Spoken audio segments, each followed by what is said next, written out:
മിന്നൽ പ്രളയം. നിരവധി പേരെ കാണാനില്ല.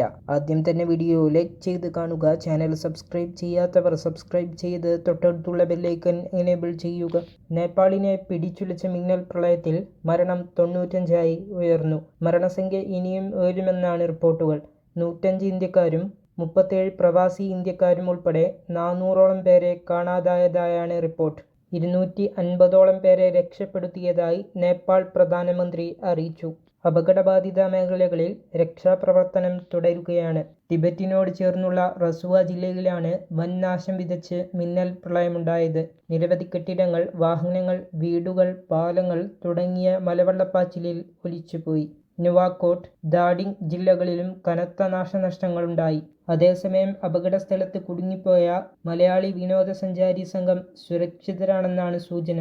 ഗലാച്ചിയിലാണ് 36അംഗ ടൂറിസ്റ്റ് സംഘം കുടുങ്ങിയത്. അതേസമയം വിനോദസഞ്ചാരത്തിനായി നേപ്പാളിലെത്തിയ മലയാളികളെ ബന്ധപ്പെടാൻ കുടുംബാംഗങ്ങൾക്ക് സാധിക്കുന്നില്ലെങ്കിൽ ഇക്കാര്യം അറിയിക്കണമെന്ന് മുഖ്യമന്ത്രിയുടെ ഓഫീസ് അറിയിച്ചു. ബോട്ടെകോശി നദിയിൽ പെട്ടെന്ന് വെള്ളം ഉയർന്നതോടെയാണ് മിന്നൽ പ്രളയമുണ്ടായത്.